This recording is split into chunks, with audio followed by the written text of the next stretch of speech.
Yo, I'm Carla. Norika. And we are outside. On the bench. Yes, sir. On the bench. Yes, sir. On the bench. You know the vibes. Welcome to Level 1. The bench. We've been in level 1 though. Yeah, but this is level 1 now. Like we level outside. Level Level 1. Outside. Yeah. Fresh air.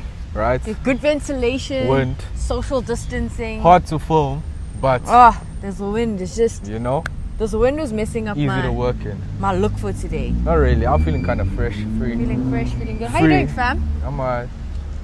What's been happening? South Africa has been happening. Bafana Bafana has been happening, and we have 1.5 feet in the door. Before we get there, getting a lot of love with the fade. Oh, I am. Yeah, I know it's grown out though now. It's you can see I need to go back for another appointment. How often do guys go get their haircuts? Personally, I go every 2 weeks. That sounds like you're spending money unnecessarily. It's not unnecessary because the babies know. What? The lineup has to be clean. It ain't That should have been our bet. What? In retrospect, when Kaiser Chiefs lost, you should have allowed me to give you a fade. Nah, cut your hair. But Kaiser Chiefs didn't lose because we don't lose games, and okay, next time around, guys, please remember, because I'm old, I'm gonna forget. I'm gonna give you a haircut. Nah, Norika's old, she's gonna forget. Let her forget. Oh no, okay, but let's go into it. Qatar, FIFA World Cup 2022 World Cup qualifiers. South Africa's up. We are. I told you. As I said, 1.5 feet in the door. 1.5. We are up, guys. And a half a foot in the door. Size 10. We are. Right? Size 10. So we're basically in the door. So, Bafana Bafana were away to Ethiopia. Beat Ethiopia 3-1. Starting 11, wasn't surprised. Yeah. Based on the squad that we have. We had Captain Ronwen in the goals. What a magnificent game. Yeah. He was like Neo. He did the things. When the bullets were firing, he was just like, stop. I'm the chosen one. Stop. Yeah. He's out here saving us. He was out here doing the things. Defensively, it was a bit shaky. More than a bit shaky. It was a bit shaky. I mean, a lot shaky. But we only conceded our first goal in qualifiers, and I mean, it took us 3 matches now to concede our first goal, and we only did concede 1 goal off a set piece. So it wasn't really that bad. Are we exaggerating? Apparently, allegedly, strong sources, it's the first time Bafana Bafana have beaten Ethiopia in Ethiopia, and we've actually played Ethiopia quite a few times. It's mad. I remember the last time, Father's Day, Ethiopia. We know what happened. Bernard Parker, Let's not go back into that because we're up right now, We're so up, guys. We are so there up. in the sky. Yeah. Flying. We are very up. Stadium was kind of empty. Do you know what? They said that. Kinda. It was empty. Okay, the stadium was empty. It was like 5 fans. And FIFA said they weren't allowing people into the stadium. And then the next thing I know, I'm hearing fans. Now, shout out Ethiopia for that, because when the man tells you what to do, you just stick it to the man. You know what I'm saying? Right? Do what you want to do. There's no rules. Exactly. Live your life. Right? Live your life. You know the vibes. But the state, like, when we put on the game, okay. Yeah. Before, I feel like we're all over the place because we're a bit excited about this game. But the first things first, okay? The broadcast in South Africa said the game was starting at 3:30. 3:30, guys. Time. We were nearly 30 minutes late to the game. Yeah. How? It was kind of awkward, when you're watching the game and then all of a sudden you still get that auto-tune message, be like, game is starting now. And you're like, my guy. I've been here. We've been here. We're 30 minutes in, 30 minutes into the game. The party said come at 3. We came at 3. We didn't come, South African time. We made sure. We were on time. On time. The next thing was the cameras. Cameras were sus. The cameras were as shaky as Bafana Bafana's defense. Yeah, okay. Dig at the defense, but it's fine. It was though. It was. I felt like I was being teleported back into 1980. I can't lie. With the it was the Instagram filter with the grain. Like somebody went there into the camera room and they were like grain effect 100.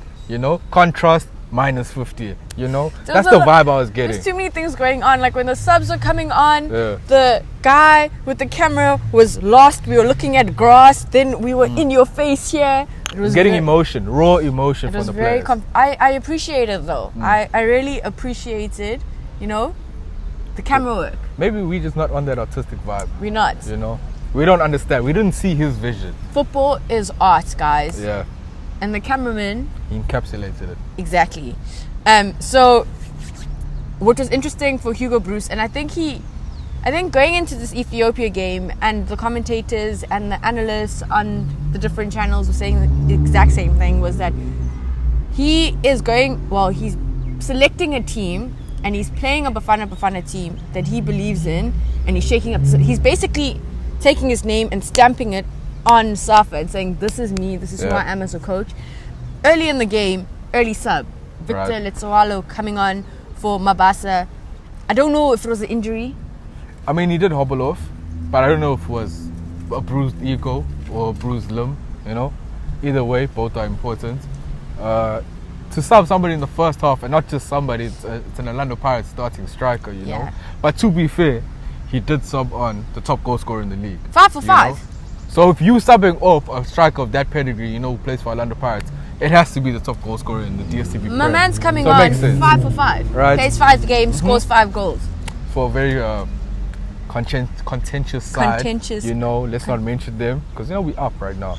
But we started the game very hot. There were a couple of chances that should have been goals, which weren't goals. I love to see Kutumela start. Yeah. As I've always said, we rave on about hitters hits, and that man knows how to shoot, but his shot went wide. And then I think it took Ethiopia a little bit to get into the game. Yeah, they really got into the game. They were knocking it. I mean, for a side that's like ranked 150th or something in the world, it's kind of insane. You know, they don't have any big name players. They don't even have players who play in the DSTV Prem, right? They used to. I think the captain played in the DSTV Prem, but he doesn't anymore. I think 99.9% of that team does play in the Ethiopian League. And I mean, to compete against a team like South Africa, you know, who does have stars in Africa and then some in Europe and stuff, you know, it takes a big effort. And I mean, shout out, they did have those chances. There were a lot of chances. They did have a lot of chances. Shongwane in the defense.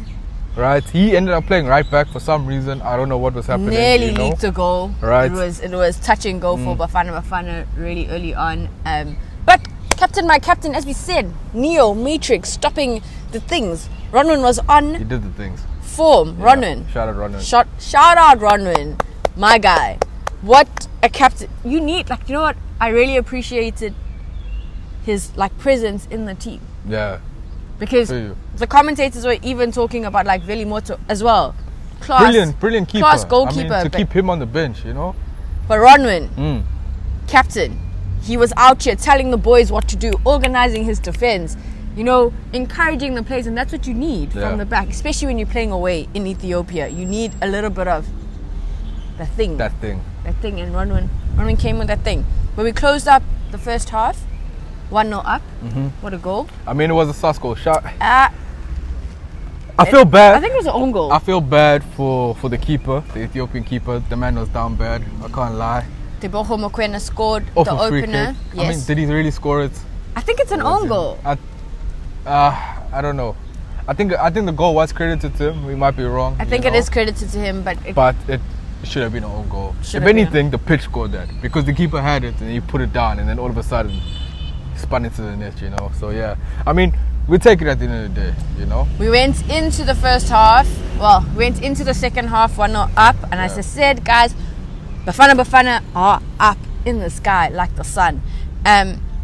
Ethiopia then equalized 1-1. Okay, so off a free kick. Yeah. We've been raving on about Ronwen, but I think if there was one mistake. Objectivity, you see? We get both sides of it on the bench. That was a mistake. Right. That was a keeper's mistake. Well, it looked from a fan's perspective, it looked a bit suspect in a way, because if you're watching it, you know, we gotta think of it. the angles from the cameraman. Right, you gotta think of the angles of the cameraman, and on the pitch it's a different thing, right?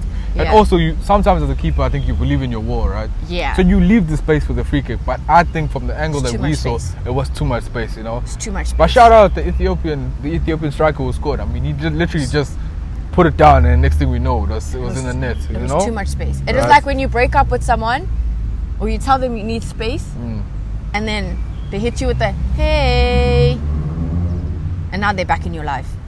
But then you're like, no, because there has to be space. There's too much space. You left too much space for them to come back into your life. Oh shit, that went over my head. It did. Condon, it landed though. You know why? You guys get what I'm saying. Because I don't break up with people. Okay, 1-1. Basically an open goal. I think anyone who saw that could have been the camera angles. We could be wrong. Ronwen, he is our captain. He was in the goal. Yeah, maybe he saw something that we didn't. We didn't see. But then South Africa 2-1. Like a couple minutes later. Couple minutes later, Mbala free kick. Scenes. People were crazy on the socials. He's not my favorite player, to be fair. Doesn't matter. You know, I don't hate on him. It's just not my favorite player. He doesn't play the football I think I like. But took us up 2-1.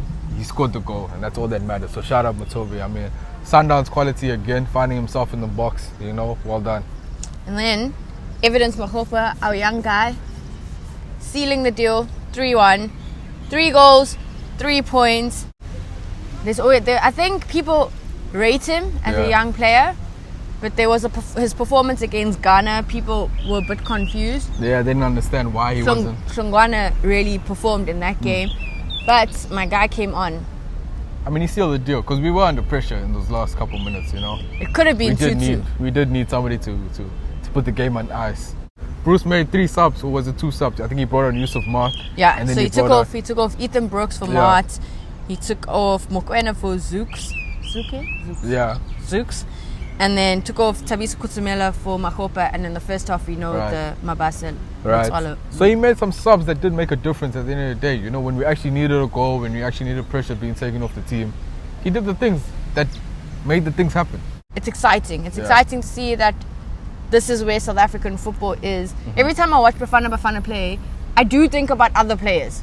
I think about these other guys that play that we used to have. That you know, the are stars that are still young enough or fit enough and like at an elite level in the game to be playing for Bafana Bafana. And I'm like, you know, I wouldn't mind having these players there. But clearly, these guys are doing the things. When they're on the field, they look like they want to play for Bafana. They want to win. They're doing it for the flag. They're doing it for the fans. And I'm not mad. Not mad at all. Coach Hugo Broos. Top tier football knowledge, guys. Top tier football knowledge. But that win against Ethiopia took us up 3 points. In Group G, we are 7 points. We are top of the log. Zim lost to Ghana. Ghana had some big hitters. They did. Partey, Ayew on the score sheet. Compared to the Ghana team that we did face, this is the proper Ghana team. So at the end of the day, I think we did take advantage of that weak Ghana team, and that's what we need to do. This one actually showed their proper worth. You know, they beat Zim 3-1, and I think it's going to be a tough game to go back and play Ghana again. It doesn't matter because we are 1.5 foot top of the log, 7 points in the door. Have I been looking at flights to Qatar and accommodation? Maybe. You don't know that. But okay, so I think some people, I don't know if you guys know or understand how qualifiers work. How the qualifiers work. It's for the World Cup, FIFA World Cup 2022, Qatar.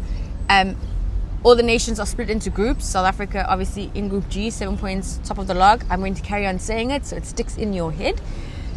The winners of each of the groups will then go into a final round of games against each other. The playoffs. And then those winners go to the World Cup.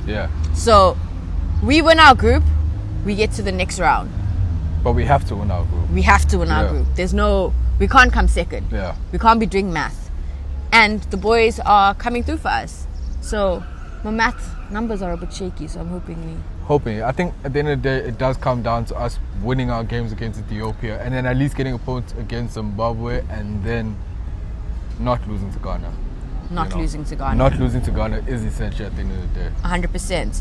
So the next time, still on international break, Bafana Bafana host Ethiopia at home.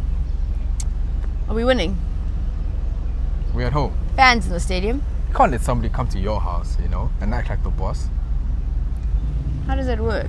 What do you mean, fam? That's like inviting friends over to your house and then them making you a cup of tea. Don't work like that. We gotta make you a cup of tea and then send you back home. Why are we being too nice to Ethiopia then? Because South Africans are nice people. No, guys. Right.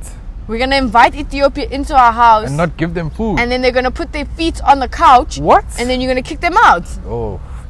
Like, see, at the end of the day, you think I'm the violent one, but we all know what the truth is. I told you last week, if you don't see me here again in a couple of weeks' time, you know what happened to me.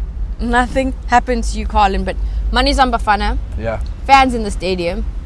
It's going to be vibes. It is going to be vibes. All of you people who are South Africans and don't back the boys, you need to sit in a corner, you need to look at a wall and reconsider the things you're doing with your life. Because honestly, it makes no sense. Doesn't make sense at all. Makes zero sense. Will I be at the game? Maybe. Maybe the bench will make a trip. Maybe the bench, the physical bench will make a trip. Maybe not. Maybe not. Who knows? Yeah. But yeah, so then Bafana play Ethiopia, international break comes to an end. Hopefully it's another 3 points for South Africa. Essential 3 points that takes us up to 10. Mm-hmm. And it's kind of setting up to that Ghana-South Africa game. It is. I think the Ghana-South Africa game ends up becoming a final decider. Which is not the best of situations, but it's the one that we didn't choose and the one that we have been presented, So, yeah. International break coming to an end. Hopefully Bafana takes those 3 points, keeps the 3 points at home. And then the weekend, we get back to our staple meal. The rice and dal, the pap and vleis, the samp and beans. What's a staple? What's a South African staple? Neutral. More white. No, jungle oats. No. More white. More white is more of a I don't know what more white is. Nika didn't grow up in the hood. I don't know what more white is. Anyway, back to league football, the DStv Premiership, Sekhukhune versus Cape Town City. Supersport play Baraka, Solis versus Stellenbosch, but the game I think we are interested in, Chiefs versus Cheaper, the return of Gavin. Malume Gavin, back to Soweto. Welcome to Soweto. Welcome to Soweto. Yeah. I think Cheaper haven't been performing the way Gavin wants him to perform, or we expect them to perform. But neither has Chiefs. Neither has Chiefs. And when the manager returns back to his old team, man shows out. So yeah, it's gonna be interesting to watch that game. It's like when someone breaks up with you. Oh, again. When someone breaks up with you and you meet someone new. Oh. And you rock up with them and you're just like, I'm doing better now. But the new person has to be a 10. Because they're not a 10 and they're a 5. It's a L. Well, we're gonna find out over the weekend if Gavin and Cheaper are 10s. Or they are 5s. Or a 5. And whether it's a L. Are Kaiser Chiefs the person being like, live your life, fam? Yeah, like, I've moved on. If that's what you moved on to what you want. You can keep that. Yeah. Keep changing your life. Drop a comment. Let us know, guys, the excitement around Bafana winning 3-1 in Ethiopia. Are we going to Qatar 2022? Yeah. What do you think the results are going to be at home versus Ethiopia? Maybe by the time you see this, we have already won the game. Who knows? Games you're excited for the DStv Prem. Is Gavin Hunt and Cheaper the 10? Or will they be catching an L and Kaiser Chiefs have just moved on with their life and they're happy with their new coach? Let us know in the comments. Don't forget to like, share and subscribe. It's all love. You know the vibes. Until next time. Bye.